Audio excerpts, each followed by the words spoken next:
ज्याने ज्याने धम्म धारण केला त्याला सुख प्राप्त झालेलं आहे, त्याचं दुःखापासून निवारण झालेलं आहे दुःखाचं, त्याचं तो दुःखमुक्तीला प्राप्त झालेला आहे.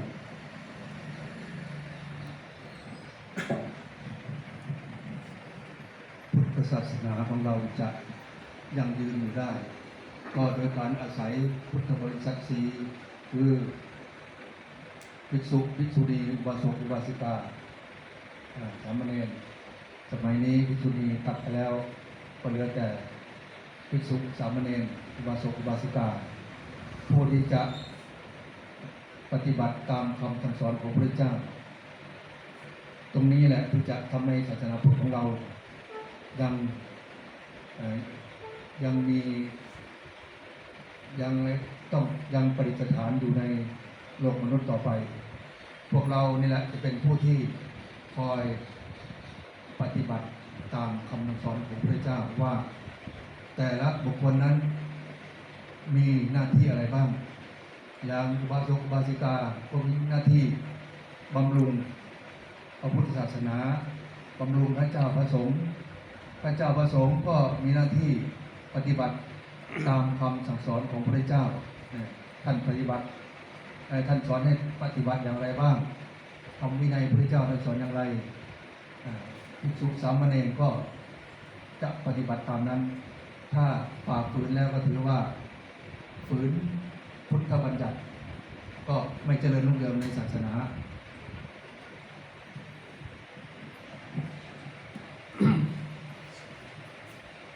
धर्म हा शब्द आपण जसं धर्म वापरतो, जसं हिंदू धर्म, मुसलमान धर्म, तर त्यासाठी पर्यायी शब्द पालीमध्ये किंवा बौद्ध देशांमध्ये धर्म म्हणत नाही. धर्माला वेगळा शब्द आहे, त्याला शासन म्हणतो आपण. सब्ब पापस अकरण कुसवसोपसोपता सचित्त पर्योदपणं एतं बुद्धानं शासन, शासन शब्द वापरतो. तर जे बुद्धाचे जे शासन आहे त्या बुद्धाच्या शासनामध्ये कोण कोण आहे? बुद्ध परिषद. बुद्ध परिषद कुठली कुठली? भिक्षू, भिक्षुनी, उपासक, उपासिका. त्या प्रत्येकांची आपापली जिम्मेदारी आहे.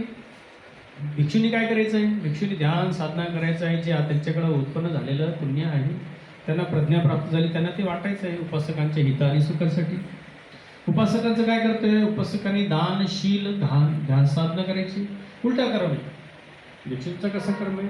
ध्यान साधनाला अगोदर आपल्या स्वतःच्या विकासासाठी अगोदर झटायचं, आपल्याला काही प्राप्त झालं मग लोकांमध्ये येऊन ते द्यायचं, वाटायचं. उपासकांना वेगळं आहे. उपासकांनी काय करायचं? आपलं लेकरं बाळं बायको सांभाळून, पत्नी सांभाळून, नवरा सांभाळून, जे आपल्या कमाईतून आपण अर्जित केलेलं आहे त्याच्याने दान द्यायचं. म्हणजे कसे? गृहस्थाचं जीवन आणि भिक्षूंचं जीवन अगदी वेगळं आहे. का बरं वेगळं आहे?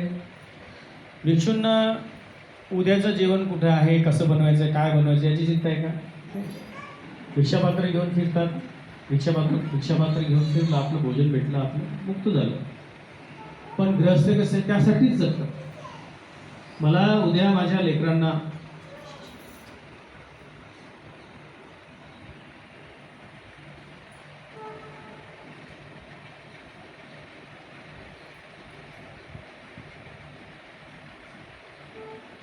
माझ्या लेकरांचं काय होणार आहे,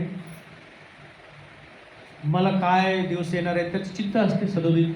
आणि त्यामुळं उद्याची चिंता असल्यामुळं आपण काय करतो?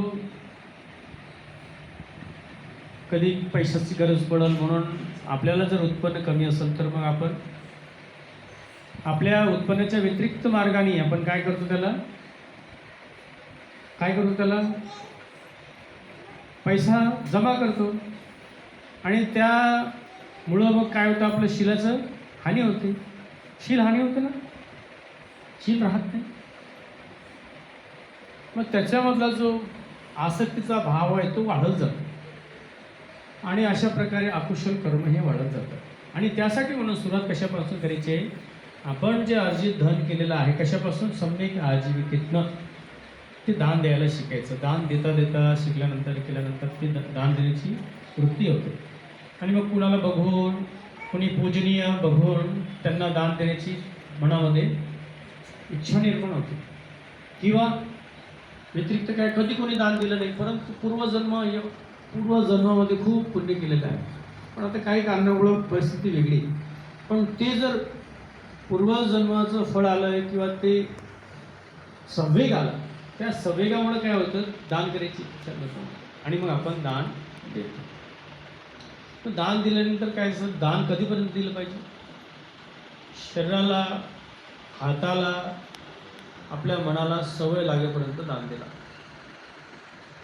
मी मगाशी बोलता उदाहरण दिलं. कोणाचं? वेसांतराचं. वेसांतर माहिती आहे? वेसांतर माहिती आहे? 8 वर्षाचं वय, काय मनात विचार आला वेसांतराचं? तत्पूर्वी दान केलं वेसांतराने. म्हणजे लहान असतानापासून त्याला जे जे गिफ्ट भेटायचे, कोणी गिफ्ट घेऊन आलं ते काय करायचं, दुसऱ्याला द्यायचं, दान करायचं. आणि त्याला दान दिल्यानंतर खूप प्रीती प्रमोद अनुभवायचं. मग 8 वर्ष झाल्यानंतर त्याला वाटलं, अरे हे जी मी दान देतोय मला कोणाचं भेटलेलं आहे आणि याने मला दिलं, मी दुसऱ्याला दिलं, यामध्ये एवढं काही साध्य होणार आहे, यामध्ये किती पुण्य लाभ होणार आहे. कदाचित माझं स्वतःचं मला काही दान देता यावं, मला माझं कोणाला हृदय देता येईल का, मला माझं स्वतःचं हृदय देता येईल का, वय किती. आपण काय विचार करतो, दान द्यायचं पण धक्का लागला नाही पाहिजे. पारमिता पूर्ण करायचे, पारमिता म्हणायचे, पूर्ण होईल का? वेसांतराने पारमिता पूर्ण करण्यासाठी दान दिले. काय विचार होता, माझं स्वतःचं मला झळ पोहोचलं